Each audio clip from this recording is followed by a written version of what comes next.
Hi there. This is Visitations Conversations. The purpose of this program is to provide inspiration for people who are aspiring to go deeper into the world of comics and entertainment. Please check out the channel for interviews that range from comic creators, filmmakers, cosplayers, and podcasters. My name is Scott Larson. I am the creator of the independent comic book series Visitations. Visitations is modern history as seen through the eyes of the residents of an old Victorian cemetery. It's it's part history, part adventure, part horror. It's kind of like Indiana Jones meets The Untouchables in a graveyard. If you would like to read a free digital copy of the first issue of Visitations, please contact me at visitationscomicbook, all one word, at gmail.com. And that link will also be included below on this video. I have someone very special I'm going to be talking to today. And I want to show something quickly. I want to show something first, very quickly. This is a copy of Detective Comics number 27. It's not original. And it's the first appearance of Batman. Here is a copy of Detective Comics number 38, and that is the origin of Robin. The first one's from 1939. The second one is from 1940. And it is drawn by artist Bob Kane and written by writer Bill Finger. And Bill Finger, for anyone who does not know, was the co-creator of Batman. And I have his granddaughter, Athena Finger, here today to talk a little bit about the journey to get Bill's name onto the Batman books and some of the things that she's doing herself and some of the people she's encountered over the course of the past decade while she's been on this crusade. So Athena, if you'd like to turn your stuff on, there you are. Uh, is your microphone on? Yes, my mic is on. Awesome. Thank you so much for coming. I really appreciate it. Thank you for having me.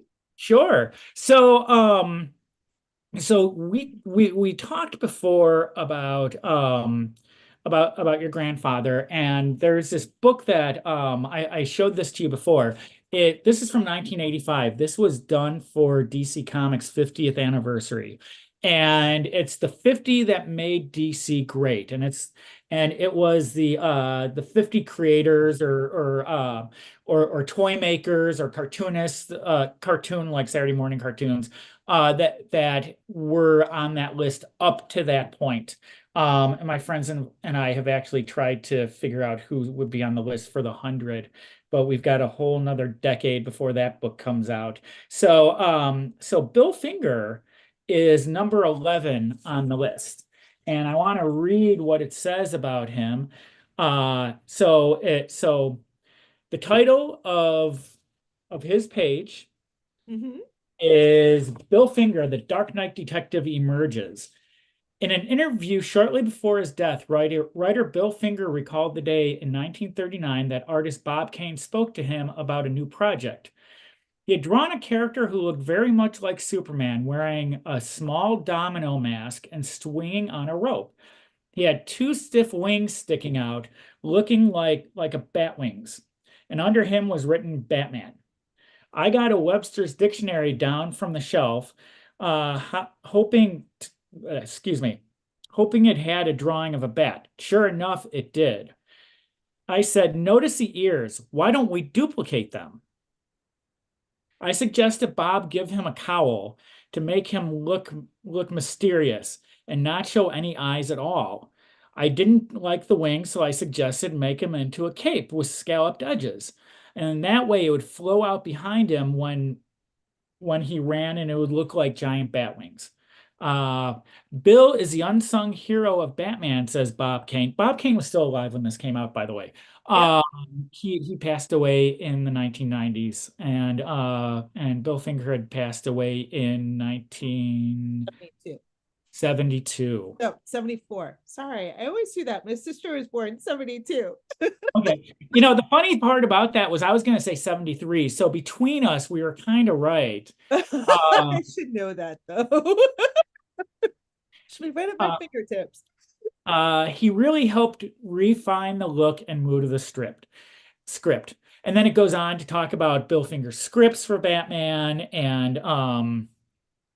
uh Actually, I'll continue reading if that's okay. Sure. Finger scripts brought to Batman a classic elements of fast-paced pulp fiction that perfectly complemented Kane's stylized art. Besides his imaginative plotting, Finger helped fashion some of the most bizarre villains in comic book history, most notably the Joker. Bill came to me with a photograph of Conrad Veidt from the movie The Man Who Laughs, Kane recalls. Veidt had this really ghostly smile, and I developed the look of the Joker from that photograph. Finger scripted the first two appearances of Batman's grinning nemesis. One of the trademarks of a Finger script was the use of giant props, scenes of Batman and Robin chasing criminals from rooftop to rooftop among advertising displays of oversized phonographs, cameras, and playing cards added great drama to the stories. Many writers have come and gone on Batman, but none had the verve and sophisticated visual sensibility of Bill Finger. And then it says Bill Finger, 1917, 1974. So I just didn't read ahead.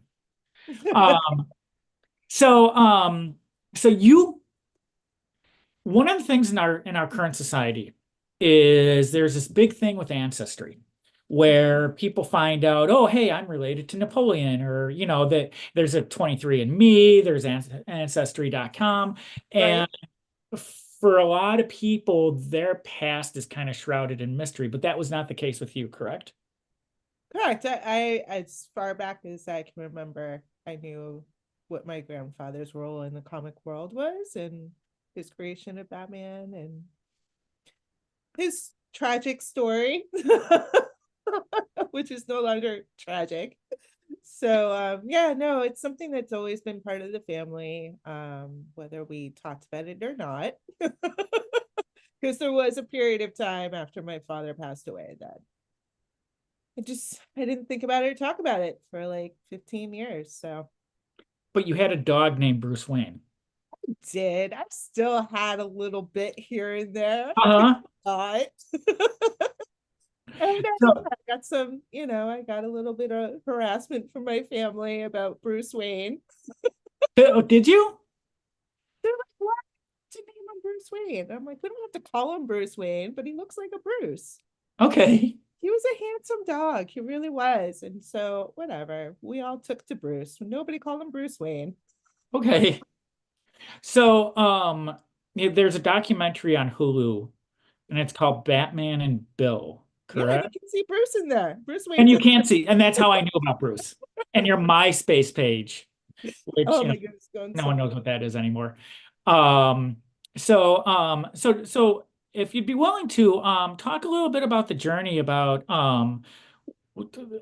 Bill Finger's name was not on the Batman books for decades. And as you can, as I just read in 1985, people knew what his role was in the creation of Batman. But as far back as I can remember, it always said Batman by Bob Kane, or the earliest appearance in Detective 27, it said Robert Kane. As a kid growing up, me personally, because I'm a comic book nerd, I knew very well who Bill Finger was. When I was 12 years old, I got a copy of Detective Comics number 327, which was the first new look Batman. And for anyone who doesn't know, the new look Batman was Batman's emblem. The bat had a circle around it with yellow inside. And there was a text page in there where editor Julius Schwartz, who had just taken over the book, mentioned that the next issue, number 328, was going to be written by Batman's classic writer Bill Finger. And that was 1964, I want to say. Okay. Yeah, Um, right before he stopped writing for Batman. Because he wrote for Batman through this part of the 60s. I think right before the show came out is when he took him off the Batman title. I think. Don't quote me to that. well, the way I understood it was there was a point, and I think it was around 1968, where a bunch of the comic creators at the time wanted to form a union. And, it's kind of like working for Amazon, where it's like you say union and then they just fire everybody. And so that's what they did. They got rid of Gardner Fox, they got rid of Bill Finger, they got rid of, you Right. know, All the golden age writers and artists, they cut loose because they wanted health insurance right. and better pay for their work. I mean, that's normal. Well, that they wanted that, yes. Um, but then they brought in people like Denny O'Neil and Neil Adams and a Right. slew of new people. So Which, I mean, it has to happen that you bring in the fresh new ideas and artists and writers and stuff.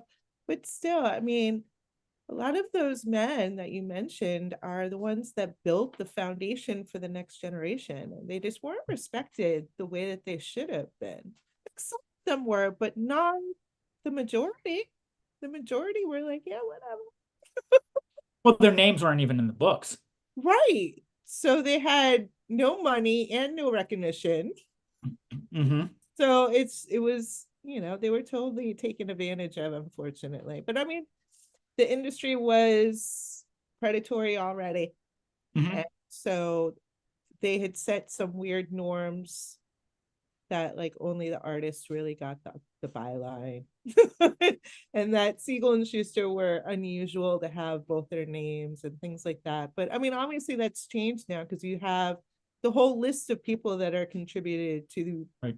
comic. You have the person who did the cover and the pencils and the inks and the color and all the stuff that goes into it. Like they're all listed now as they should be. I mean, that's, you want, first of all, you want people to know who's doing what. Someone who does the pencil work is going to be a little different than the person that goes over it with the ink. So you Hmm. want to know who the original drawings came from. And a lot of people are interested in that. So if you don't know, then how are you going to find out? Oh, I like that particular style. And you only know one name on the title. It doesn't quite work. And that's kind of what happened with Bill. I mean, nobody really knew who he was. And Bob being Bob, he, told the lie that he did it himself for years and years and years. And I was the one that did it. And really, he had great people behind him to make Batman successful, like Bill and also Jerry Robinson. I don't think enough people bring up the fact that Jerry is really the one that made Batman look the way that he did back then. I mean, I've heard Actually, stories I that I Bob have wasn't his a book very right good next to me. artist. Yeah, and I mean, Jerry told me that he had to correct a lot of stuff that Bob did because it wasn't very good, or things were wrong with it, like perspectives or whatever. It just didn't fit well in the panel. So, we're jumping ahead a little bit. Oh, I'm sorry. Oh, no, no, no, no. We do this any way you want to do it. Because I do want to talk to Jerry Robinson, which is why his book is sitting next to me. And I wanted to put that there so I wouldn't forget. Because I am curious about some of the people who you have talked to who are no longer with us. But before I do that, so the documentary came out in 2017, Correct. 2018. Bill's name has been on everything since 2015. Correct. Okay. And so when did you first get involved? Because you had a life that, with the Right. exception of a dog named Bruce Wayne, really had nothing to do with this. No, because I mean, I got Bruce in 2003. So this is Mhm. has nothing. Well, actually, 2004. It was right before we moved. I mean, I moved. I started a family and did life, adulting. In the process of it, I went back to college and, the MySpace and coming into that, all of that. And I mean, I've had other random fans try to reach out to me in the past before Mark Nobleman reached out. Okay. Really curious about, the connection with Batman, if I was really, connected to it, or what I knew about my grandfather. And I don't know, it just never seemed like those people were very serious. I think they were just fishing for information, which I don't have much information because I never met my grandfather. And Mhm. my dad passed away right before I turned 16. So like I didn't have all these people to turn to. and ask. And I wasn't part of the culture. I didn't go to my first convention until 2014. So, it's like I just wasn't embedded in I didn't even know there was a whole world, to be honest. I mean, I was consumed as a teenager creating my own art and going to art school and trying to focus on what I want to do with my life. Sure. Um, but I knew that I had this huge thing that I had to take care of that I inherited from my father, which as a minor, I didn't really know what to do with. And I was always discouraged to not really pursue it because, I mean, I didn't come from a mega wealthy family that can take on DC Warner. Mhm. I mean, that's kind of intimidating and, not really knowing how to navigate it. So there was a lot of time that it just wasn't part of my radar. And then once we got it to MySpace and Mark Nobleman was working on his book about Bill Finger and So talk a little bit about that real quick because we didn't mention Mark. He was the subject of the documentary I had mentioned, yeah, but he was the main who is focus, although it was, Bill's story, but it was really right? about his research and how he was able to um really find a wealth of information about this person that was pretty much a recluse. I mean, Hmm. he didn't there's only like maybe a dozen photographs of my grandfather out there. That's, he wasn't in the public eye. He was too busy writing stories and being with his family, like, that was what he was doing. He wasn't a showman like Bob out there. But I mean, that really didn't happen until the movie came out when Bob was really like going to the premieres and being all flashy and things like that. No, it happened way before that because I can remember as a kid seeing Oh, pictures really? See, in the I old Batmobile. Yes. Yeah, and it he was was always going on the whole arrogant time. and had a huge ego and had whatever. But I mean, as far as like how I felt that Mark was more serious than some of Yeah. those other people that had reached out was, some of the things that he had said, like the people that how he found me and other people in my family that he has spoken to. So I Okay. was like, oh, okay, you like know what you're talking about. In fact, you're gonna school me a little bit on my family. Mhm. So um it was an interesting way to come into the world of comics and pursue the recognition for Bill, because I mean really that's what it came down to. My father wanted that to be accomplished before he passed away, and unfortunately that didn't happen. Even with the 89 movie, with my father and Bill's second wife trying to get something in the movie, just mentioning him, like anything, and to recognize that Bill had this significant role in this character. So, you know, once Mark had shared all of this information that he had found, kind of brought up a lot of family stuff, but also Sure. he kind of pushed me to go ahead and start pursuing this stuff, Hmm. which, it was still scary and intimidating. I mean, Sure. DC Warner only got bigger in the 15 years. But I mean, timing plays a lot in a lot of different things. And with the Kirby case and with other creators getting their rights, and of course, the forever going Siegel Schuster case, Hmm.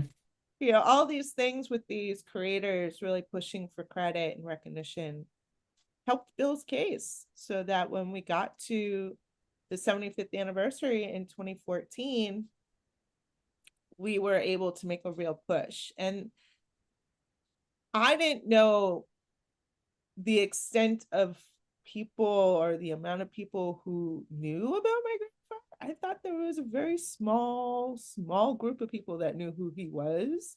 I didn't realize that there was a large group in the comic world, historians, fans, writers, artists, anything across the board that knew Bill's story. And I'm like, okay, well, then that's going to give me even more momentum because, it's a shame that millions upon millions of Batman fans have been fed this lie for 76 years. Like, that's not right. So, I mean, there were a lot of things to push me into fighting it and pursuing it and all of that. So, I hopefully answered your question. Sorry. Sure, I think you did just fine. Well, one of the things that's really interesting was something that you said that I didn't think about until just now, which is one of the reasons why I don't actually write down questions, because somebody will say something, I'm like, oh, that's kind of interesting. I'll ask about that. Um, you mentioned your dad was pushing for some kind of mention in the '89 movie. Mhm. And when you get to 2007, 2008, and you have these Marvel movies coming out.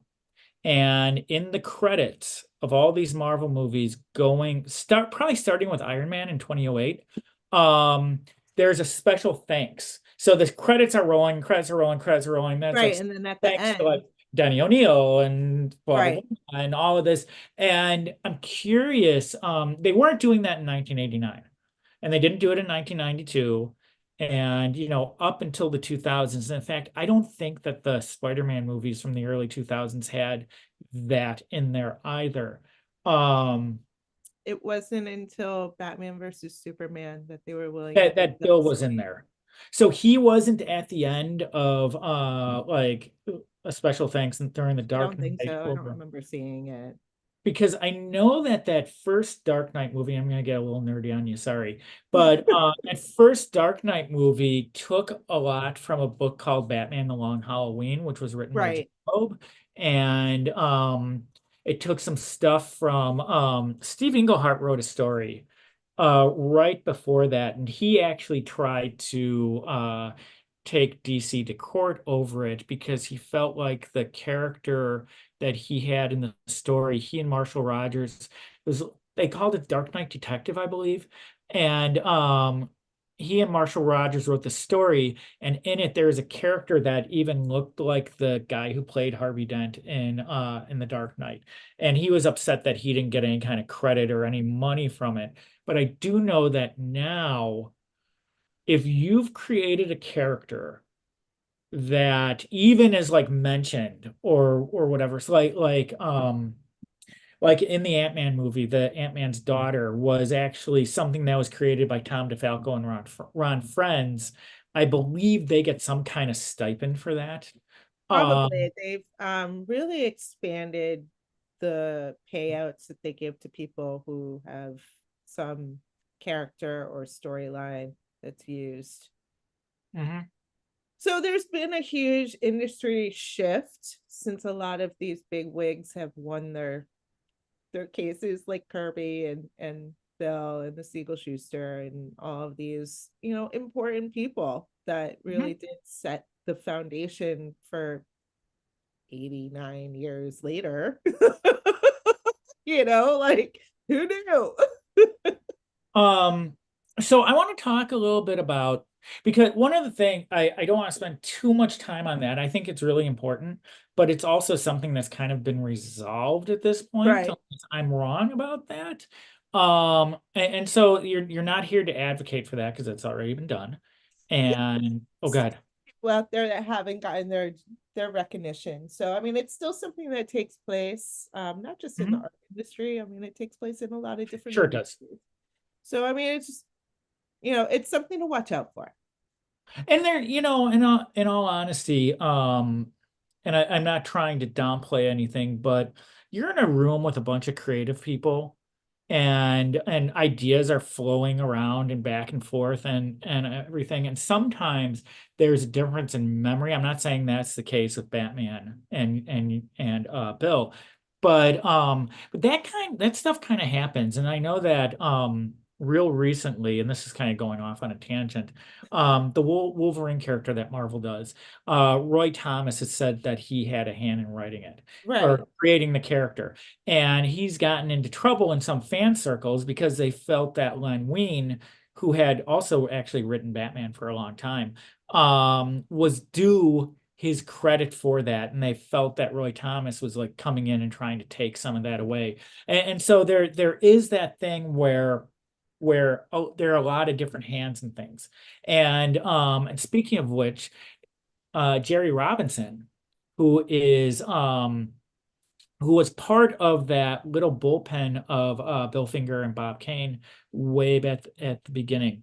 Yes. So you started going to conventions in 2014, Yeah. and you started meeting a bunch of people, and you met people before that. Like I saw the I video of did meet a you. bunch of people before that. Right. I met Jerry before that. I met him in 2007. Okay. Yes. Before the, was it in 2007? 2008. It was right around that time. He came down to Miami to do the Jewish Center was doing their little comic museum that traveled around the country, and Mhm. he and spoke for a while, so I got to meet him at that particular event, which was awesome. Like I'd never met anyone that knew my grandfather, so this was like, oh my god. And he knew my grandmother, so I was like, Uh-huh. wow, like, you knew my family back like when they were still like in love and in the Sure. beginning, like you can tell me little love stories, which he did, which was really sweet because I didn't get to hear much of that because I didn't know him. And, I knew my grandmother, but she didn't talk about him. Mhm. They were divorced. I don't know if it was something that was painful for her. And I was also young. I mean, Mhm. why don't you talk about grandpa? Like that just wasn't the thing that we talked about. So Sure. I mean, it was, it was really interesting to meet other people like Charles Sinclair. I met him, who was Bill's best friend and wrote the TV Mhm. series episode with him. And he also wrote the Green Slime sci-fi movie in the 60s with him. So like I got to meet some really important people. Erwin Hansen, who he co-created the Wildcat with, and just other people who didn't know like work with Bill or met him, but like knew of him and knew tidbits of history just from being in the industry and talking to other people that work with him. Like just all of this like stuff from people. I was just like, wow, this is like amazing stuff because I didn't get to have this connection with him directly. Yeah, so that's really interesting. And what was there anything you learned in those conversations? I didn't know he was married again and had a Okay. whole second family. Like what? My dad never mentioned that. I don't know why. Maybe he Well, did when I was really little and I just don't remember, or I don't remember it ever being discussed that my Bill had a second life. I only knew Portia, his uh-huh. first. That's all I knew, and that they split, and that was the end of the story that I knew. So when I So, found this out, and then actually I met my step uncle when we did the street unveiling, and I got to meet my grandmother, like that I didn't know that I had, like all these like really like what, I have family that I didn't even know about, and I actually get to meet them. Like some people will get to find out, but then they don't get to meet these people and find out the connection. And mhm. I So got to find out more about Bill from her, that he was very cultured and he liked going to the ballet and things like that. I mean, I knew he was cultured, but I didn't realize he was like into ballet. mhm.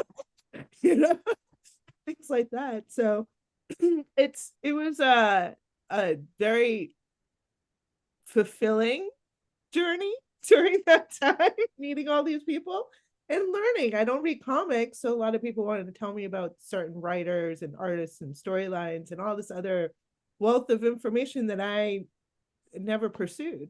You would think Mhm. that I would, considering, but it's just not something I gravitated towards. So Well, during our last conversation, I told you how Bill wrote the story that Alfred died, and you were just like, Alfred died? yeah, like I know I'm a bad comic connection. Well, no, not necessarily. I mean, and I've got a question in regards to that, but um, I don't think that's necessarily true because it wasn't your thing. We all have the things that we're interested. So, but going back to some of these stories when that you started hearing from people, whether it was Aaron Hansen or Jerry Robinson, um, was there anything in there? Now you're an artist. you do jewelry and you do paintings. And so was there anything in those stories that you personally found inspirational? Um, Honestly, not really. Okay. Being part of the comic culture has inspired me. Okay. Being around creators again has inspired me. Mhm. Um, it's it's a whole culture that I didn't even know that was out there, and I kind of wish that I knew it was out there when I was younger, because I think it would have, I don't know, steered me in a different direction. I might have stuck with the art in some way instead of deviating so far off the path from my art. Um, but I mean, it is what it is, and I have so much fun with it now, and I get to really enjoy not just the professional comic artists that are putting out amazing stories and books, but like all the fan art and like even the independent comics that are not, with the independent bigwigs, that they're self-published. Like I've met a lot of really interesting, cool people that put out like these really interesting stories, and they do everything themselves. I'm like, that's insane. That's a lot of work. Like you're that, like, that impresses me when people are like, yeah, I did this whole thing and I'm like 19, and I'm like, when did you find the time to do all of that? Uh-huh. Like so it's things like that have inspired. Okay. Um, so when you first met Jerry Robinson, now was he the first person that Bill had known that you had met? No. Okay. No, I didn't see, this is why the time matters, because the second person that I met that knew Bill or met Bill was Michael Uslan, who's the executive producer of the And I have movie. a question about that too. And Go ahead. so, yeah, I met Jerry before I met Michael, because I met Michael at the Dark Knight premiere. Right. So, Yeah, I know too much about this stuff. I shouldn't. There's things about my own life I don't know, but I could probably tell you things about your life because because I forget some stuff or it goes in a different order or whatever. Like you said, remember things a little differently every time. so when you met him, did you guys like go and sit down and talk for a while, or did you were just like, oh hi, I'm Bill's granddaughter, and then you have like a little conversation, then you met him again a year later? Did you With sit down and say, oh hey, tell me about my grandfather? who? With Jerry? Oh, Yeah. with Jerry. So after several conversations with Mark Nobleman, he's like, you should talk to Jerry Robinson. He worked with your grandfather, and he gave me his phone number. Hmm. And I was a little hesitant to call. Like, I'm a random person calling this, Uh-huh. Sure. older Oh, gentleman I know. who, I know. I mean, I knew my grandfather, but like I could be a random anybody. But whatever. I mean, I called, and Jerry was super generous with his time and talked to me for, I don't know, half an hour, 45 minutes. Hmm. We chit chatted, and he said he was coming down for that event in Miami and that he wanted me to come with my family as a special guest. And so me and my family, we went and we saw him talk, and I got to talk to him a little more then. I mean, it was, it wasn't like I got to sit down and have dinner with him, Okay. other than at the premiere. At the premiere for the Dark Knight, we did. They had a whole pre-dinner thing, and then we had the after party, so we got to like Uh-huh. schmooze a little bit then. But I'm in Florida. He's in New York. It's not like I could pop over and have coffee. I would have loved that, but living in different states makes it a little challenging. And then of course, time slips away, and then he passed away before I could talk to him some more, unfortunately. Um, and then with Michael Ulson, Uslan. right? Uslin, right. Um, so he was obviously in that documentary, and I also read his book, The Boy Who Loved Batman. Have you read that? Yes, I have. I also Oh, saw the play, the musical that he oh, just I put. didn't realize there was a musical. Yes, it was just in Tampa. Now they're on their way to London. Oh boy. Well, I'm in Chicago, so I guess they passed us by. No, it opened in Tampa, then it's going to London, and then hopefully Broadway after Gotcha. that. Um, I just happen to be in Florida and go to sure. Tampa. and go see it. It was really good. It's, there's a lot of things in there that I'm not going to talk about right now because our time is limited. But Okay. the story about him meeting your grandfather at that first New York comic book convention. Yes. And do you have that book, the book on that New York comic book convention? There's a book about that. I will find it on Amazon. I'll send you the link. It's one of those, like, I couldn't find a publisher for this, so I'm gonna do it myself books on Amazon. Um, and I've gotten it for people for Christmas, but I haven't actually read it myself, but I flipped through it. So I don't know how much about Bill is in there, Okay. but they do talk about all these famous people who were there, and they talk about all this stuff. So he mentioned that Otto Binder Mhm. was his friend who he had talked to, and he had walked into the bar, and is it Binder or Biner? Finger, I think. Binder, I Bill think so Finger. as well. Um, or no, I think it was By, not B. So yeah, so we'll just call him Binder, and if we're wrong, then someone can let me know. But Okay. he had taught he walked into Michael Uslin walked into the bar, and Otto Binder was there, who he had interviewed some time before. And he introduced him to Batman's creator, which was Bill Finger. Right. And he So- thought he was meeting Bob Kane. right, right. And unlike me, who at age 12 knew the truth, he clearly did not know. So maybe I should write a book called The Boy Who Loved Batman More. But anyway, sorry. Um, so did obviously there's that story that's out there. Yes. But I don't know what the conversation was like, and I'm curious if he talked to you about that conversation. Did he, or was it just that story and then he just kind of It moved was on? real, I don't think it was much more than that. I mean, they were Uh-huh. young and he didn't say much more about it. They got to meet him and then they went on their way Hmm. after they had their soda. Uh-huh.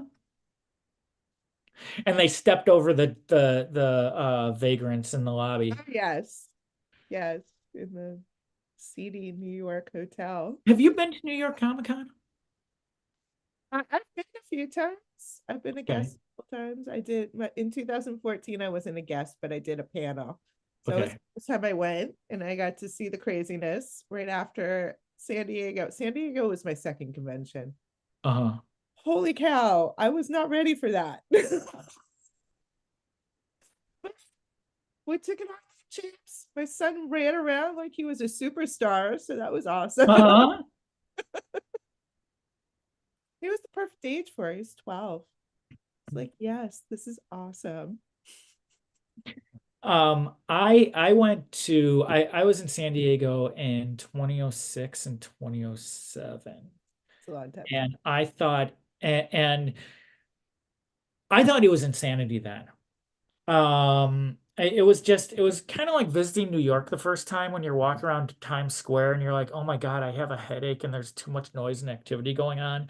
And then Yes. 3 hours later, it's like, I still have a headache, only it's bigger. That's what San Diego felt like to me. Because the one time I was stuck in a corner watching somebody's table, but the next year when I was there, I walked around for 3 days and I didn't see everything. And it was just like, this is insanity. Much. It's too This much. is it is too much. It's way, way too much. But I was invited to New York Comic Con in 2022 to give a panel myself on New York ghost history stuff. And that's a whole different subject. But I had lived in New York for a very short time out of college. And I was at the New York convention in 2008. And in 2022, we landed in New York City, and I'm like, there's something off with this place. It. I live in Chicago. I'm not afraid of anything, but New Yeah. York in 2022 seemed incredibly frightening to me, and I don't know It's why. not any better, unfortunately. And I love New York. I've been going to New Uh-huh. York since I was a small child. I mean, my dad lived in New York City, and I had my best friend living there for quite a few years. And I know my family lived there. My mom and my stepdad had a place in New York for many years as well. I spent a lot of time there. Hmm. It's just up there. And I was like, ooh, no, this is not the New York that I know. Like, it's not the same. It's not. And it is a little scarier. Like, I felt myself like hugging my possessions a little tighter as I walked around. And I mean, I would ride the train by myself in the middle of the night and not worry about it. You can't pay me to go on a train now with what's going on there. Well, I was I like, lived in the no. but I lived in the Bronx, and probably so. Let's go back to your origins for a moment. So, Bill grew up in New York, Yes, correct?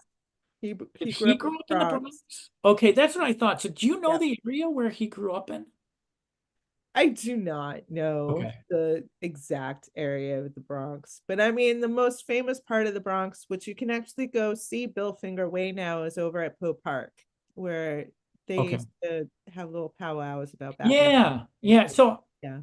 how far away from Fordham University is that? Do you know? I have no idea. I don't know the Bronx very well. Okay. Didn't spend Um, any time there. yeah, it's I believe that where I was, I wasn't that far away from the Grand Concourse, Oh, okay. and I was very close to the Bronx Zoo. Okay. Which I guess Burgess Meredith went to. Here's a piece of Batman trivia for you. Burgess Meredith played the Penguin in the Batman TV show Okay. in the 1960s, and Yep. he said that he used to go to the Bronx Zoo to watch the penguins to see how they walked. So he would copy them for the show for the TV show. That's smart. Um, and so there's like this whole like Bronx area for There's a lot of them to the same high school. They all went to Dwight. Clinton DeWitt, Yes. right? It's Stanley as well. And Bill Eisner. A lot of the, comic guys were out of that area and went to high school together, or not together, but went to the same high school Hmm. various years. It was kind of like where they all hung out. Yeah, well, I think that with a lot of creative people, there tends to be like areas of creativity. Yes. And that Congregate together. certainly, how's that? They congregate together. Yeah, well, you know what? Art schools obviously are a big part of it. So you said you went to art school. What art school did you go to? In high school, I went to the Cambridge School of Weston, which is a Uh, liberal art high school. Yeah, I went there for about a year and a half. uh-huh. But And I also so, took art classes at Mass College of Art through their extension school, and some mhm, other stuff at the Museum of Fine Arts in Boston. I took a class. okay. Yeah, I mean, art's always been part of my youth. I mean, Yeah. as soon as I could hold a pencil, I was drawing. I wasn't writing letters, I was drawing pictures. So out of curiosity, where do you think that came from? Were you around artists? You didn't know your grandfather who was a writer, but My dad was an artist. My dad was a was he? Okay. painter. He went to art school for a little while in college, but he dropped out. What art He school went did he go to? I don't know. I'm Okay. sorry. I really don't know. But he went briefly.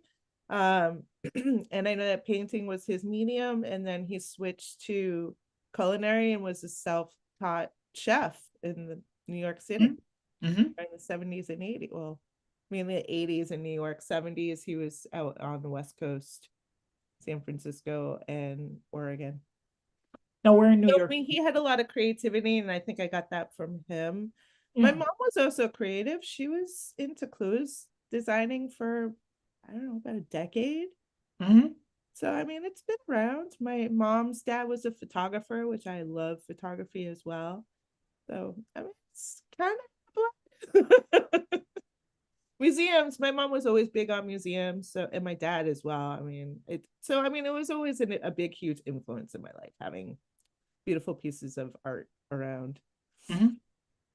And so so the people who have inspired you since you've embraced your connection, because I Uh-huh. discovered, because you always knew it, but since you embraced it a little bit more, do you find that you were more inspired by, like, say, the people like Jerry Robinson and Erwin Hansen? Or do you think that you're more inspired, like, by walking around San Diego and being like, oh, what's this? At an artist alley table. Um, Artist Alley definitely does have a lot of good tidbits in it. Hmm. Um, I like to pick brains. I like to ask the artists on certain things.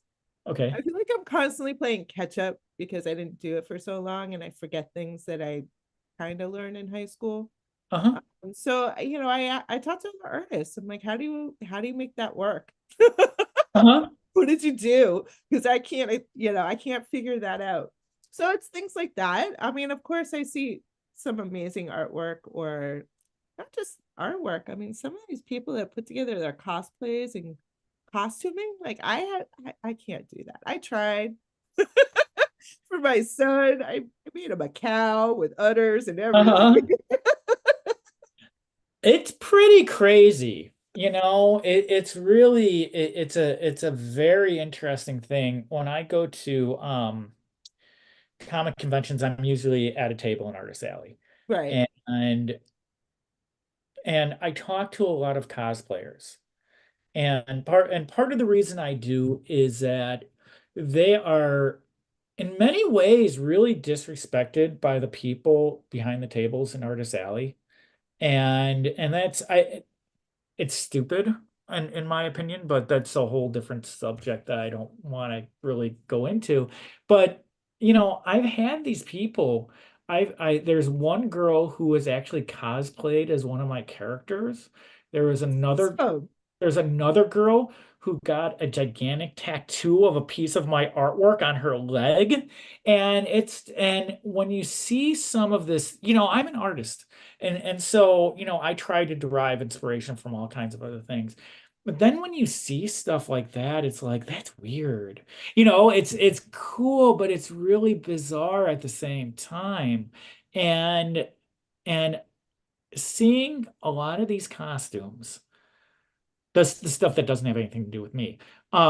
Seeing a lot of this stuff, you just look and you're like, my God, how long did you spend on that? And go yeah, ahead. it's true. My last relationship, my boyfriend, he was a cosplayer, and Uh-huh. he put a lot of work and money into his cosplay. And he took it extremely seriously. And Oh, he yeah. Aquaman, and he had like 13 different Aquaman outfits. He even came up with a brand new character that was kind of like Aquaman, but not Aquaman. Uh, Uh-huh. and came up with he designed the whole outfit for it, came up with his own like weapon and everything. Like there's a lot of work that goes into it, is what I'm trying to say. Like Sure.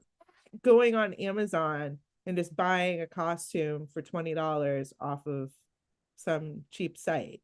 Like Uh-huh. people who are professionals are professionals. They put in the work to make it not just the costume, but also them. They Sure. are the character, and they want to make sure that they are respecting the character and honoring the character and like not misrepresenting the character in any way. Like the, very serious. When people are very serious about the characters they portray, their costuming, there is part of their expression, just like me throwing paint on a Sure. canvas. And I can't do it. It's a skill I don't have. I have full respect for it. Like I wouldn't know what to do with that foam stuff and how to put it together. Like Uh-huh. or now, because I've been exposed to a lot of videos being with this person who is a cosplayer and learning with him, but it's not something that I would like necessarily want to do. That's a lot of stuff that goes into it. A lot. and things I don't know about. And especially if you're venturing into like leather work or like even like simple metal work and like oh, I'm like, whoa, like that you're far beyond skills that I ever Mhm. had or wish to. So, the ones that go and get their costumes at Party City and they put them on and they're having a good time. Well, yeah, and even that, I think You know? that, one of the things that happened at one of the first conventions that I was doing when I was working on my book was it was the summer of 2016. And that was when that Suicide Squad movie came out. So Mm-hmm. everybody was With dressed Harley. Harley Quinn. Yes. Yeah. And it was pretty interesting. Um it was fun. It was the first year I was doing my book, and I have a contest for cosplayers that actually started out as the Harley Quinn cosplayer contest, where if they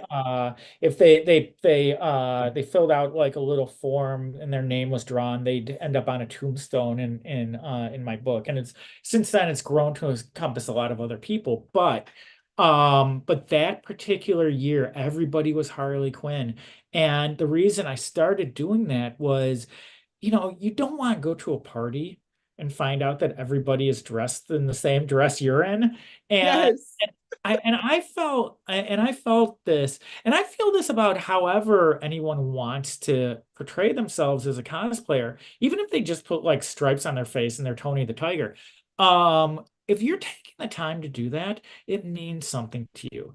Just like these characters mean something. And there's like this anonymous drawing. But the thing that was so funny that year, I was doing a lot of conventions and I was doing a lot of different conventions.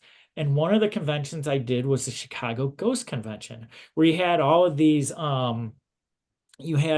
ghost hunters there and Right. all of these very interesting Paranormal, things yes, that explorers and all yeah, that. I love there's that stuff. and at some point when we're not on camera, I'll tell you some of the stuff I saw there. But the thing that was interesting about it, I'm at this convention and it wasn't that big, there were a bunch of tables and they gave me a table for my comic book. And I'll be damned if there isn't a Harley Quinn cosplayer there. And it's like, come on. Why are you guys following me around? But it was just that was the power of that particular character. And again, it didn't matter if someone just bought the t-shirt and then just like wore whatever costume or whatever. It meant something to him. And it meant something to this girl who was with her mom at some like weird ghost convention. And there she was. So it was really it was interesting. Some people live it. Yes, they do. So I've got two more questions for you, Okay. and then I'll let you have the rest of your day. So once you started meeting people, and once you started meeting past creators of Batman and current creators of Batman, and I'm assuming that you know all of these people now. Um, Few. I don't know all of them, but you I know know a few. quite a few. And Alex so Ross, but he never goes to conventions. who doesn't? Alex Ross.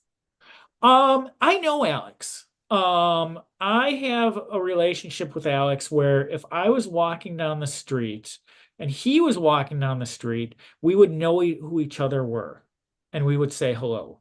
Okay. That's my extent of my relationship with Alex Ross. We both went to American Academy of Art. I was there much later than he was, Okay. but I had known people that he knew. And then when my dad was there in the 1940s, Alex's mom was there as well. And so I Okay. had a like a better relationship with his mom than I did with him. Um, but I certainly know I know Alex. Um, but so Hello for me, and that I would love to meet him because he is my favorite. you know what? I'll find a way to pass that message along to him. Because I do know people who actually talk to him, unlike Okay. me, who would just know him if we were walking down the street. Um, so of this stuff that you've learned about since you've been involved in the comic book world since like 2014? What is your favorite thing? Since I've come into the comic scene. Yes, Oh my goodness. and not because you've got the Batman logo behind you, not like some like random stupid Spider-Man thing. I want to know what Batman thing What's my favorite impressed. Batman thing? Yeah, what particular Batman thing? Oh, I'm all about Catwoman. I'm all Okay. about Cat. Yeah, definitely. I'm all about Catwoman. She's Okay. my favorite. My favorite look for the Catwoman, of course, is Michelle Pfeiffer, and also Okay. from the animated series. I think those Uh-huh. two best looks. Although the classic is nice with the green and the purple. I love that Uh-huh. dress. I've painted that one a couple times. Um, but yeah, my favorite Batman thing I would have to say is Catwoman. I'm not a cosplayer, but I've cosplayed her a couple times. I put together Okay. kind of like Catwoman costume. Yeah. Uh-huh. So, but is there a story that you've read Um, I mean, that you were I introduced to after? You know, yeah, not like seeing like Batman 1989 movie when you were a kid. Something that you've been introduced to that somebody like threw into your hand when you clearly didn't want it and were forced to read it. What has there been anything that sticks out? as far as Catwoman stories, I mean, I read a few like compilation books Mhm.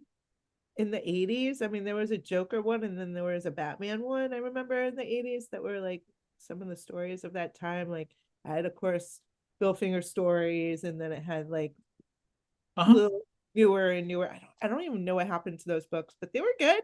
And I believe the Catwoman was in there because Joker and Catwoman issue were in the same. Um, Number one, you mean? yeah. Batman number one. Well, I mean, if you're gonna have a Joker compilation book, you got to have. Oh, the Joker. Yes. So hold on a second. Yeah, no, I have the archives and the chronicles. I have Okay. those books. And do you have this? No, I don't have that one. The one Okay. that I had was from the 80s because I was still in Okay. grade school when I had it, when I got Okay. it. I'm trying to remember what the cover was, and I don't remember. I think someone took it. I think someone stole it from me. Okay. Go figure, right? But really my first like real falling of love with the character was Michelle Pfeiffer. I mean, the way Okay. she portrayed the Catwoman and just her, I don't know, her ability to walk that fine line. And then I mean, of course, we've had Anne Hathaway, who I also really liked her version of the Did you meet, character. I'm sorry. did you get to meet her I when did. She was so sweet. She really was. She like gave me a big hug and was very gracious to meet me. did you tell her you're no Michelle Pfeiffer? No, I would never. I'm kidding. Of course you wouldn't do that. And I got to meet Cameron from the Gotham show. She was adorable as Okay. a woman, as a younger little one. And again, portraying the Catwoman as that one that walks that fine line of, doing good and doing some shady. Right. you know, but I mean, it's always trying to just work out this, of course, she's a jewel thief, and that's what she is. But, she really tries to not ruffle any feathers. Mhm. Have you read a lot of Bill's stuff? I've read a little more, Okay. um, but no, no. It's the thing that's interesting about that answer is for someone like me who like thrives on this stuff or you get into a subject like for example I just finished a book about Will Eisner and so now I'm going back and I'm rereading Will Eisner stuff and and you start to go down this rabbit hole. I think that when it comes to family stuff there is a curiosity there but we had talked earlier, when I spoke to you the other day about my particular ancestry stuff.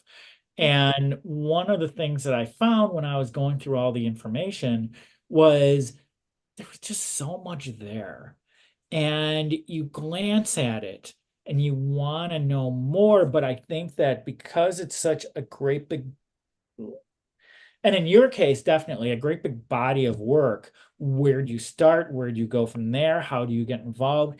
And especially if it's not necessarily your thing anyway, you Well, know? what I've done to kind of make connection, especially I've been preparing for my own art show, my very first art show at a Yes, gallery. and that's going to be my last question to you. But Well, it kind of ties into what you're saying because Bill didn't just write for Batman. I mean, there was Detective Comics, there was Batman, but then he also did, World's Finest, and he wrote for other titles. He wrote for Superman, he wrote for Green Lantern, and he wrote for like so many different, and then he also wrote for Timely at the time.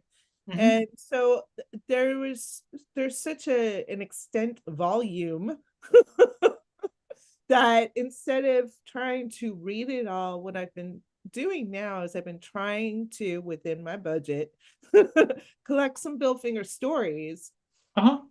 in actual books. The most common ones that I can find are the world finest ones. Those are the ones that are kind of more in my budget as well. But I mean, that's important as well because there weren't all that many crossovers. And then and then they started building momentum with all of these Justice Leagues and the before the X-Men and all of Sure. that during that time.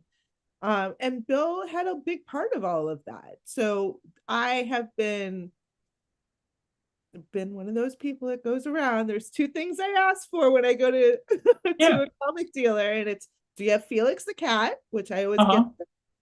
Felix the cat. Really? Oh, I would think that people Oh would yeah, understand. it's so hard to find Felix stuff. Or I always get this, oh, I didn't bring it with me. It's back at the shop. Here's my card. I'm like, well, you just lost a sale because I'm not going to call you at your shop because that's not. So, hey, out of curiosity, have you talked to Todd McFarlane at all? I have introduced myself to him. Okay. I haven't really talked to him. Why? Is he a huge Felix fan? Mhm. Oh my god. So when he was doing I've never spoken to Todd McFarlane. Okay. Um, but I've seen a lot of his. Well, before I was like, oh, I know Alex.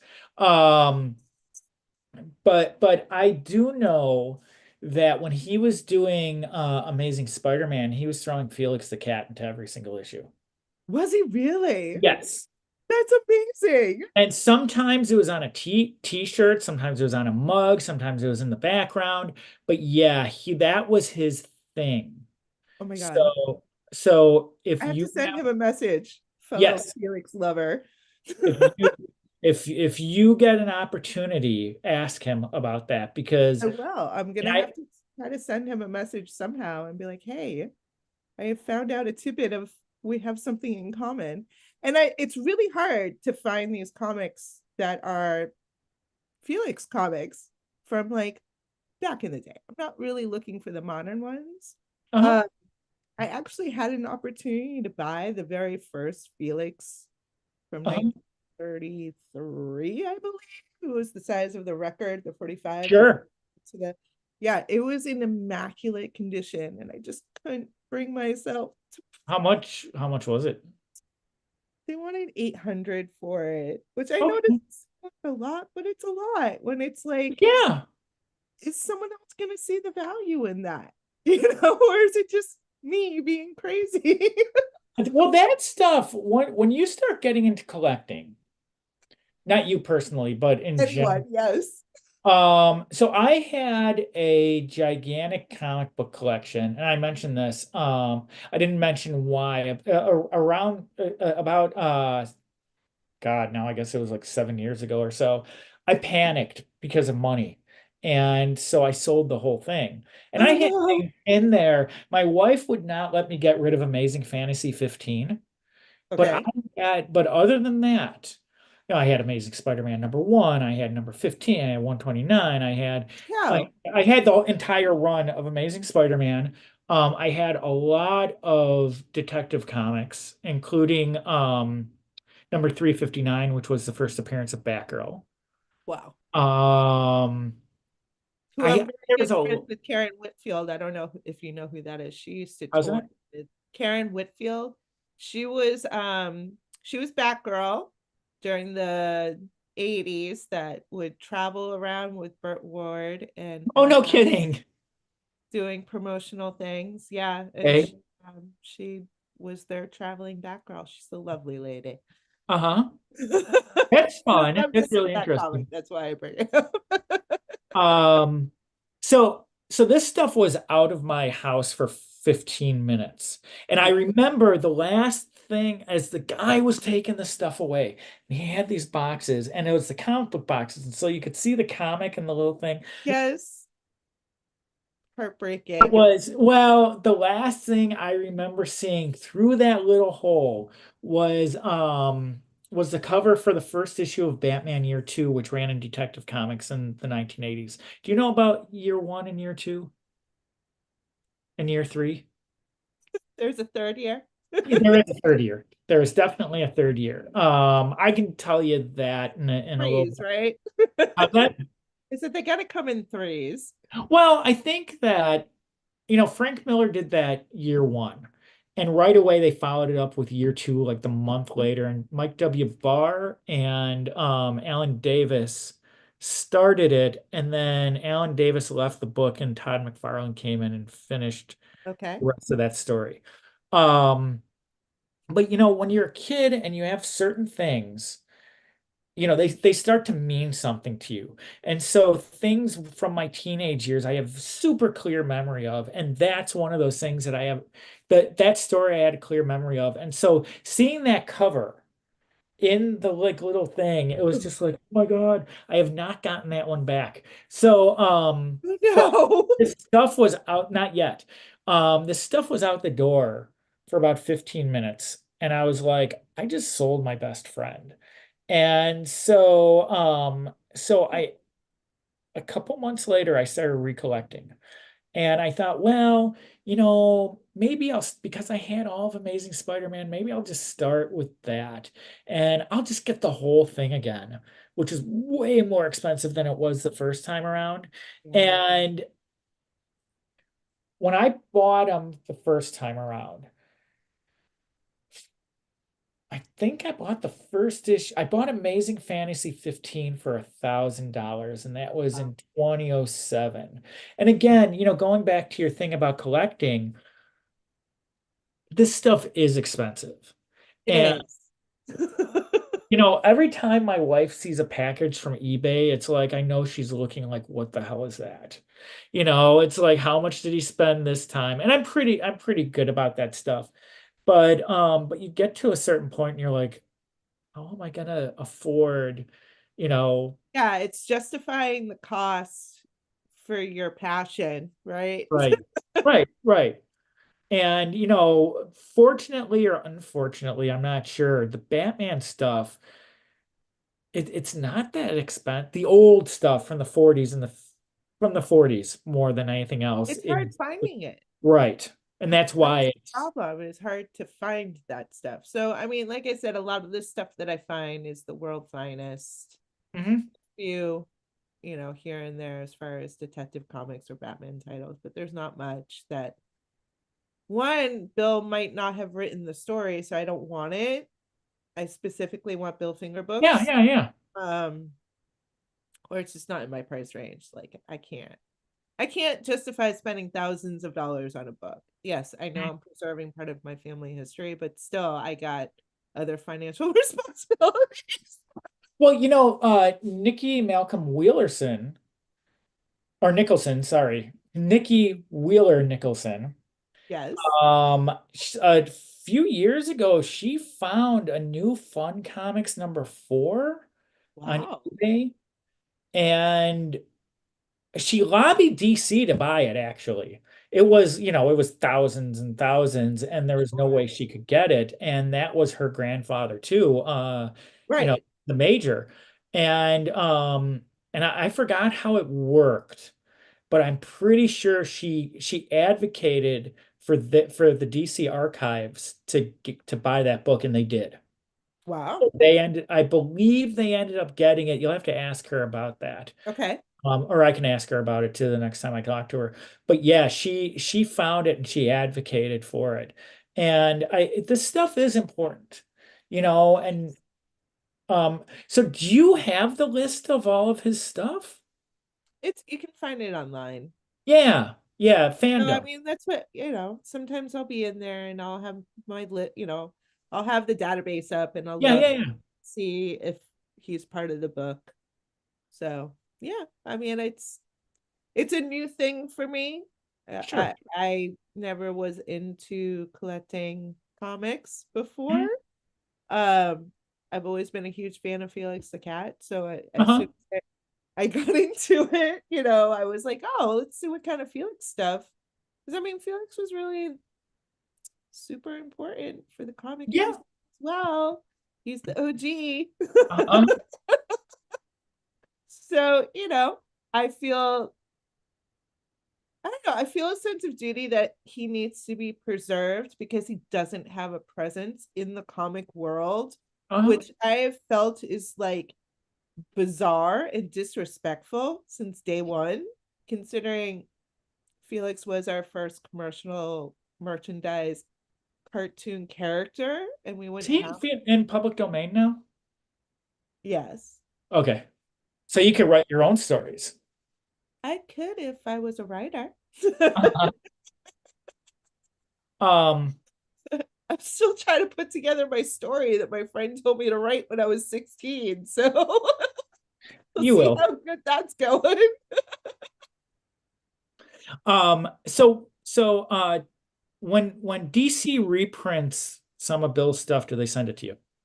They used to. Okay. Before. But Okay. yeah, they used to send me stuff. One of the cool things that I got was back in the early 90s, they put out the dailies in a limited series. Yeah.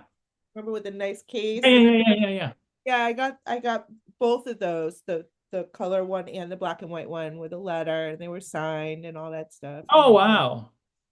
yeah, received that not too long after my father passed away. Uh-huh.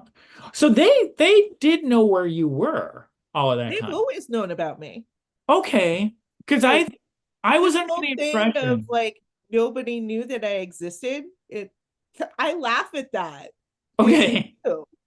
I spoke to people at DC Yeah. numerous of times after my father died, and numerous of times after I turned 21 to be like, hey, what's going on? I still exist. Oh. Yeah, I was under the impression that wasn't the case. They totally knew who I was. Oh, wow. I So had they never were, met anyone there, but I've talked to people on the phone back in the early 90s and in the mid 90s when I was trying to yeah. figure out what to do after my father passed away, which is a mess that I don't really want to go into. Oh, no, and that's fine. I'm curious. Did you read that? Did you have or do you have the articles that the Comics Buyer's Guide had done on Bill?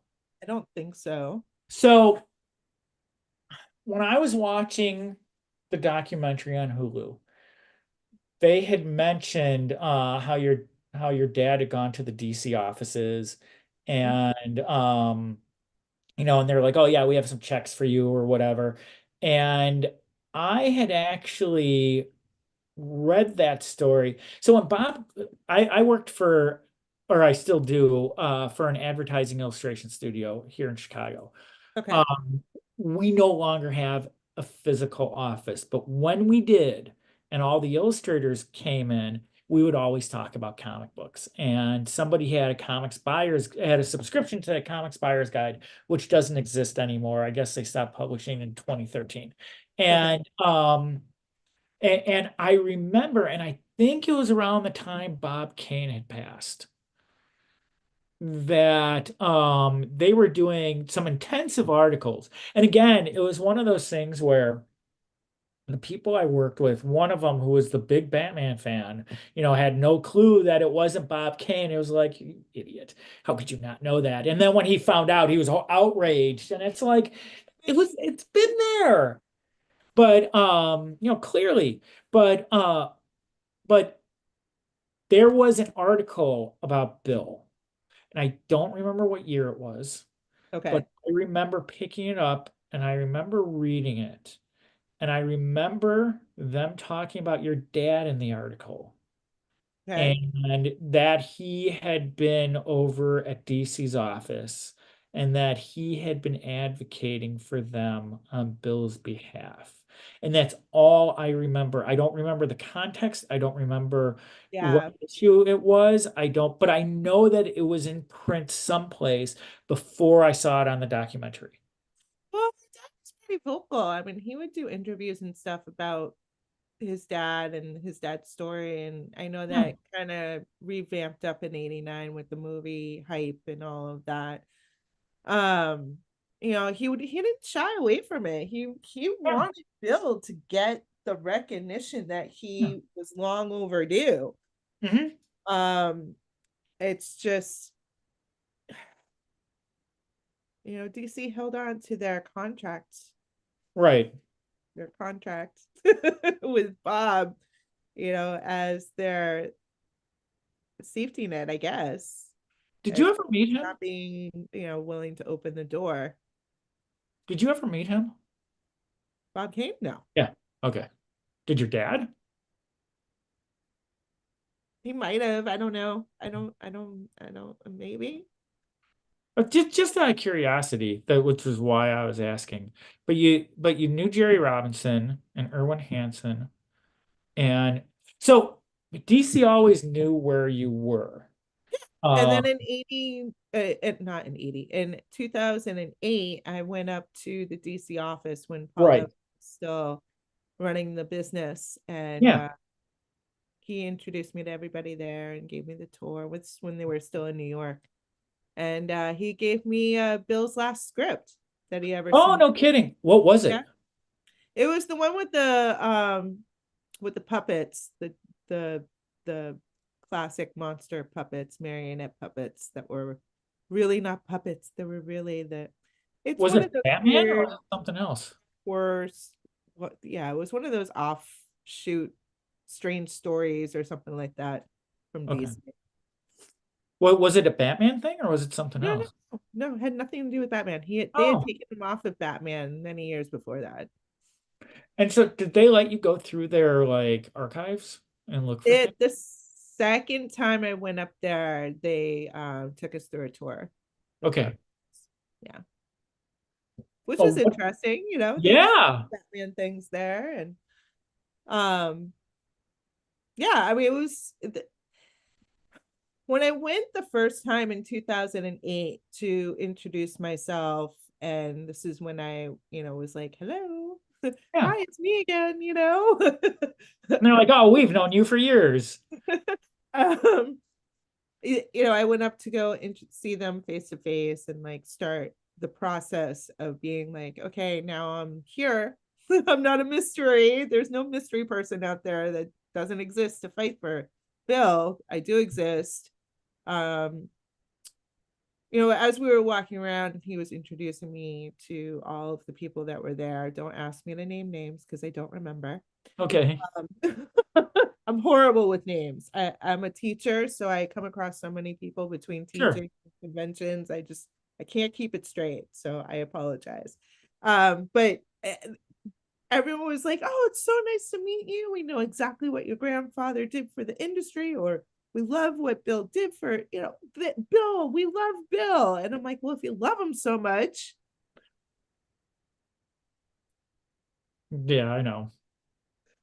And that's where the timing and all of that, because once it shifts hands so many times and the true fans come into place and take over and Hmm. other things, like I said, a lot of those big cases that were settled, mainly the Kirby case, really was a big push for Bill's case to get finalized and settled and in its proper place. Yeah, well, I think that, one of the things about all of this, and I mentioned I've been reading Will Eisner, Mhm. And I actually started reading those early Schuster Siegel and Schuster Superman books, which I don't know if you've ever read those or not. They're pretty raw. And I also read that New Fun #1. I'm pointing because I got it up on the shelves there. Okay. Can't see it, but it's there. DC did a reprint of that in its actual size, which was gigantic. Um, and the thing that I've noticed with this stuff, as a fan, you understand this. You read about the history of comics and you understand where this all came from. But I think logically understanding it and then physically looking at it and understanding it are two different things. And so it's like if that New Fun #1 was an eye opener for me because all it was it was a bunch of different stories and they were set up like they were Sunday comic strips, only they weren't in color. Right. Right. And and I knew that I understood the reasoning behind that, but I don't think I really got it until I physically looked at it. And it's like this stuff was, I mean, my dad was an artist and he never really did anything with it. But I asked him, and he was an artist during like the heyday of illustration. Okay. He right after World War II, he studied art, and that's when they were still painting ads and doing all kinds of Oh stuff. yeah, they're doing real art. Right. Yeah, right, right, right. And I said to him, I'm like, why didn't you ever do comic books? How could you be so dumb never to have done comics? And he said to me, he said, well, that stuff was garbage. It's Yeah, it wasn't taken throwaway seriously at garbage. all. No. And I And just caught myself doing that myself with the way that I said that. Uh, well, Comic, okay, so yes, comic art back in the golden age was not respected as art, right. even though there was some amazing art coming out of those comic pages. I think now it's not considered such a dirty profession or a dirty part of art, or I don't know, maybe dirty is not the right word, but No, like, I think it's apropos. Not dirty as in like dirty, but dirty no, as but it's like, yeah, it's like disregarded as being a real art skill. I don't consider myself a cartoonist in any way. I do uh-huh. creations of these old comic covers and certain panels and stuff, but it's not my work. It's their work. I'm just putting my own flair into it. Yeah. And some of it I wouldn't even know how to put that together, like some of the stuff that they've done. I was like, all right, whatever, I'm just gonna follow what they did. What's on the page. Uh-huh. Like, I don't know why they would put these things together or how they even thought of like constructing this on the page, especially when a lot of it's small panel stuff. Like the amount of work that they do just putting in the full motion within a little square. Uh-huh. It's like, I don't know, I have an appreciation. I've taken cartooning classes. I've done a little bit of my own characters when I was younger and things like, it's not an easy thing to do. It really isn't. And I think that, artists who are comic artists or even the writers don't get the full respect in the art community that they should. I, I mean, even if you look at Uh-huh. Alex Ross, I mean, his artwork is fine art. It is not comic art, but he's using comic characters because that's what he loves and that's what he is inspired to paint. But I wouldn't consider his work comic art. I would consider it fine art with the medium that he uses. He's I not. think yeah, he had a I don't know because I've never spoken to him about this. Um, and chances are I probably will never speak to him about this. But the sense I got with him, because the thing is, because he and I are the same age, Right. exactly, and we grew up with the same stuff. Um, and we grew up looking at the same stuff. And so Right. I look at some of his stuff and I know exactly where it came from. We both grew up under artists. And people who grew up in the same era. And so both he and I, our parents weren't baby boomers. Our parents were the greatest generation, for lack Okay. of a better way to put it. Right.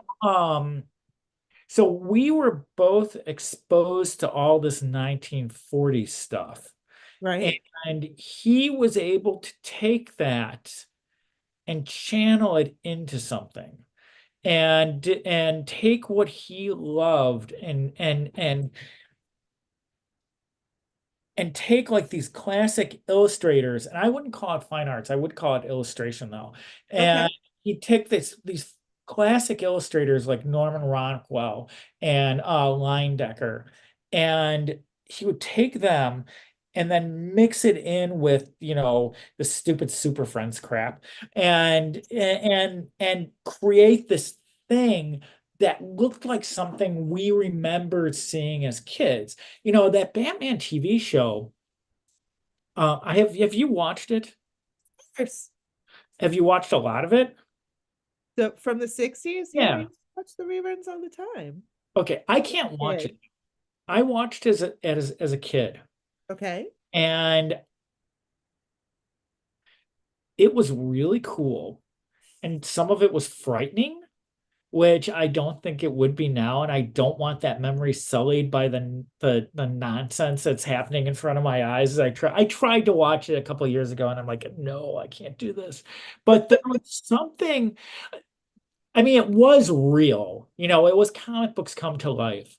But there was something with like the stitching on the costumes. Well, it's And very 60s. You got to think of what was going on in the culture. The culture was very oh, bright and flamboyant and campy and well, it was trying to be the extreme of what was going on with the wars and the sure. killing and the protests of civil rights and all. It was just a complete, opposite end of the spectrum of what was going on with the culture. I mean, Well, I think also, I mentioned that Detective Comics, well, I mentioned to you in our last conversation that Detective Comics was one of those books that I wanted to get everything of, and yes, I've decided to go back and try and start doing that again. Well, although now I don't care if I have reprints, like this. right. But now it's like, yeah, who cares? But In 50 years, but they'll be I worth something. There might be. Maybe if somebody like takes them and like burns them all or puts them in like paper drives or whatever for the next war, they will be. Otherwise, I think we're gonna be stuck. But I but I read that stuff from the 50s and the early 60s. Okay. And, Batman is a genie. Batman's fighting aliens. The last Detective Comics before the new look, the cover was Batman and Robin in an alien zoo. And they're like, help, we're human beings. You got to let us out. And they're like these bird people walking around. I mean, it was silliness. And the TV show embodied a lot of that. But when I tried to watch it, I saw it also as disrespectful for the characters. I never felt that about those dumb 1950s comics where Batman was like turned into sulfur and like mercury and like float out underneath the door. I never saw that it's disrespectful to the character. I didn't even see it as goofy. But with the TV show, but with the TV show, you had the stitching on the costume that you could see. You could see their eyes in the thing. And there was a realism to it. And I think I felt the same way when I saw the Michael Keaton movie, the Oh, first one. Now that stuff is almost dead to me now because I've just seen so much of it, it doesn't matter.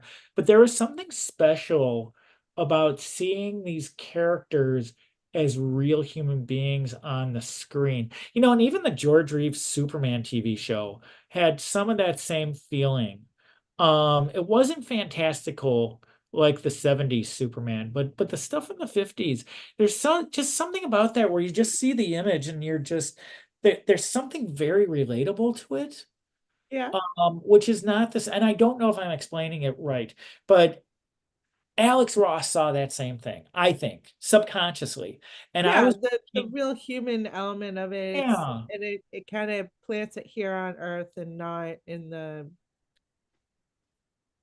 right. military ethos that we live in. Right. I mean, you go to see any of these super hero movies, and even that last Batman movie, that Robert Pattinson one, that was filmed in Chicago, and you can't even tell it's Chicago. Yeah. Because they just basically like ran it through the computer and changed so much of it.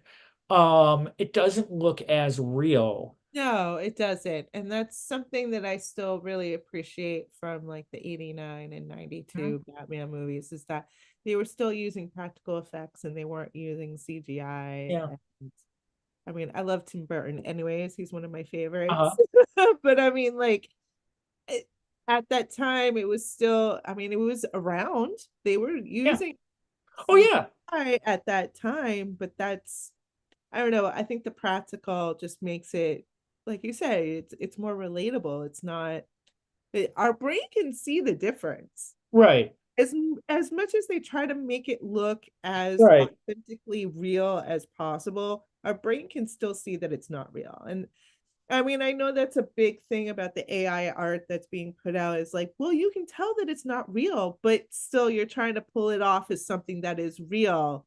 And that's the problem, like, I was gonna say that, and one of the things about being an artist and being an artist alley is, I see these Facebook posts constantly, and they're all about, oh, AI is gonna do this and AI is gonna do that, and da, da, da, da, da, da, da, da, da. And it's like, you know what? I self-publish my own comic book. AI ain't gonna do anything to me. And the thing is, you can tell there's something subconscious about it. it You, is. you can tell. Um, Acts the human flaw. right, right. And even the most pristine realism image, there's still a flaw. There's still the human element in that picture. Because I Hmm. mean, people who do super realism, I don't know how they do that. I've tried. My brain and my hand don't make the connection. Uh-huh. Like I see it here. It's just not coming down on the paper the same way.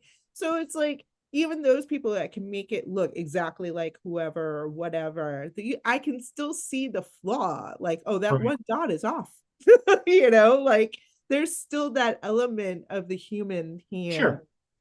Well, the thing with artwork, and especially when you start coming into human beings, um, the human body itself is so complex. And I belong to an art club here in Chicago called the Palette and Chisel Academy of Fine Arts. And we do an anatomy workshop every Wednesday morning. And I started going about a year ago just because, and it's like, oh, I've been drawing comics for 2 decades, and I've been doing this, and I know, I have all the Bern Hogarth books and blah blah blah, or the George Bridgman, and I know this stuff, and you don't know it. And the thing that I found after a year of being exposed to anatomy once a week for 3 hours is I start to understand how little I knew to begin with. And when I do figure drawing, because I do human figure drawing as well, all of Okay. a sudden I can see the skeleton underneath. And for example, like the elbow, and that, it's a hinge joint, and there's the ulna, and there's like the things from the humerus, and it's just you start to understand the construction, and that I is miss that learning. stuff from art school. I But really how's it? do. I miss I took life drawing 3 times. I Uh-huh.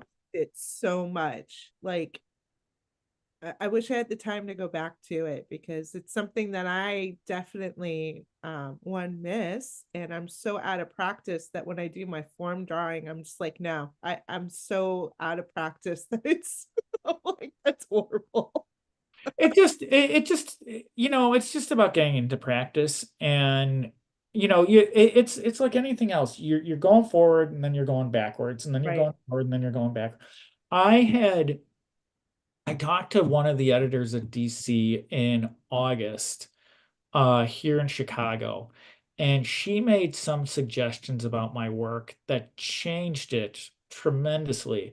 And it's one of those things where I knew what she was saying, I had studied what she was saying, but she made some observations and she made some suggestions that set my work on a whole different path. And again, I've been self-publishing my comic for about a decade. I was doing small independent stuff for a decade before that. I knew it all, and I knew nothing. And it's just, as an artist, you're always working towards something and you never get there. Oh yeah. I So, I am my worst critic. Okay. I have had to have that internal dialogue. Like, it doesn't have to be perfect. Stop. Stop obsessing. It doesn't have to be perfect. And I have to remind myself, like when I go to museums, I'm the weirdo that's like eyeball closed because I want to see the marks on the page. I don't want to yeah, just see the whole image. Like I yeah. appreciate the whole image, but I want to see what's going on in the painting. Mhm. Mhm. And I have to remind myself, I'm like, those people were not perfect. You know that they made mistakes because you've seen them. You Mhm. looked this close. So I've had to like kind of break that cycle of like, stop being so hard on yourself as an artist because nobody's perfect, no art is perfect, and no artist is perfect. So Mhm. just be more free. I have to remind myself that it really is. You have to just let it go and let it flow, and it's not going to be perfect. Mhm. Mhm. So I let's know I don't know everything, and I know that because I haven't been around long enough to know everything. sure. Okay, so let's wrap this up and talk about your paintings since we're on the subject. Um, excuse me, tell me about the paintings you're working on and the show that you're going to be participating in. Well, the show is on Bill's birthday on February 8th in Uh-huh. Jacksonville. And I have one piece that's still on my easel that I need to finish. Okay, which one is it? Because I saw the Return to Krypton piece, Yes. and I saw the Green Lantern piece. Okay. Those were my last two pieces that I just did. Right now I'm doing another Batman cover with the Penguin. Okay. Because I haven't done any with the Penguin, and the show just got all of those wonderful awards. Uh-huh. Have you seen the show? Oh, it's so good. Okay. It's so good. Um, so the theme for this show was Bill Finger stories. So a lot of it are Bill Finger characters or covers of stories that he wrote, or I have an original Catwoman piece that's in there. I have an original Joker piece that's in there. Um, and then I also have some of my non-comic stuff. I have a couple dragon pieces. I love dragons. Uh-huh. Um, and that's about it for right now. My portfolio Oh, is kind of small because a lot how of many it pieces is done. are there?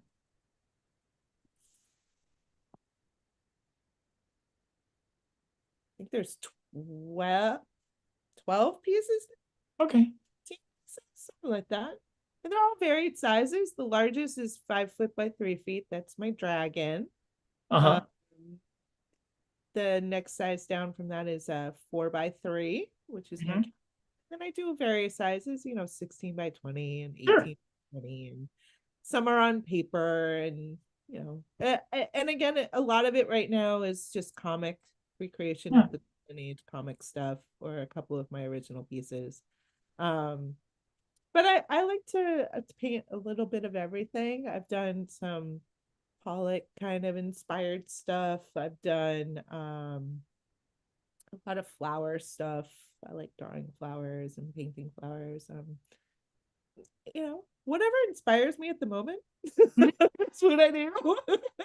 Unless I have a task, having to do all of the comic art has been fun, but I'm ready to move on to some other subject for sure.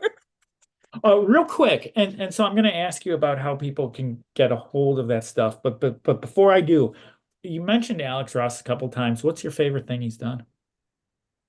Um, I Is it mean, a piece of work or is it the comic stuff? well, okay, so a friend of mine introduced me to Alex Ross back in the 90s, uh, Uh-huh. with Kingdom Come. He's like, here, you need to read this. And his copy of Kingdom Come was when it was in different pieces. It was like a three book series or Yeah, something. yeah, yeah. Four. Well, he bought me the complete series in one book, and he's like, "You have to read this. First of all, look at this artwork," because he knew I was an artist. I'm like, "Oh my god, look at this artwork! This is like, I don't even care about the story. Let me just look at these paintings." And so I mean, the story was really interesting. You know, the Justice League is much older, and they have to come All back right. together, and the whole thing. And then he also gave me another one of Alec Ross's book. I think it was Batman War. Um, Yes. and he did a dedication to Bill in that book. Hmm. And so I was like, oh, my new best friend. And so ever since the 90s, I've been like, I want to meet this man. And so when I started going to conventions, I'm like, where's Alex Ross? Like, where is he? And they're like, he doesn't go to conventions. Like, he doesn't. He does. I don't remember the last one he was at. He's got his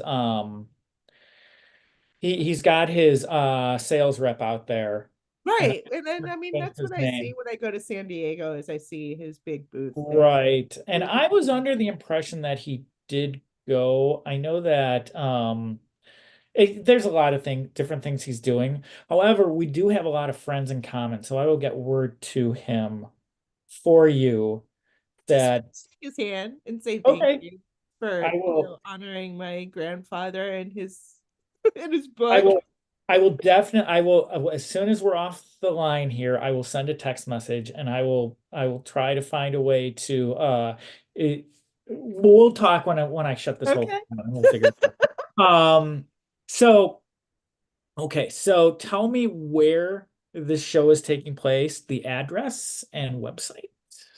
It's in Jacksonville, Florida. So if you're in the northern Florida area or in the southern Georgia area, in Jacksonville, Florida, it's called Gallery 725. It's on Atlantic Boulevard. I don't have the exact address. I know that's horrible. I should go grab my flyer. Uh-huh.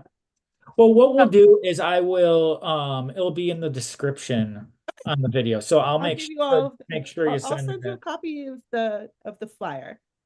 Okay. Yeah.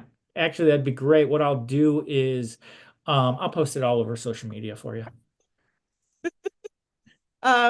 But if you want to find me outside of the gallery, and the showing's on February 8th, which is Bill's birthday. It's What from time? 5 Okay. to 9. You want to be there before 6:30 because we have a surprise. And we're going to have a birthday cake for Bill because he's turning 111. Mhm. And it's going to be a good time. Come out, see the artwork, buy some art, buy some prints, hang out with us, celebrate. Awesome. If you want outside of that event, you can find me on the usual Facebook or Instagram, Threads, X.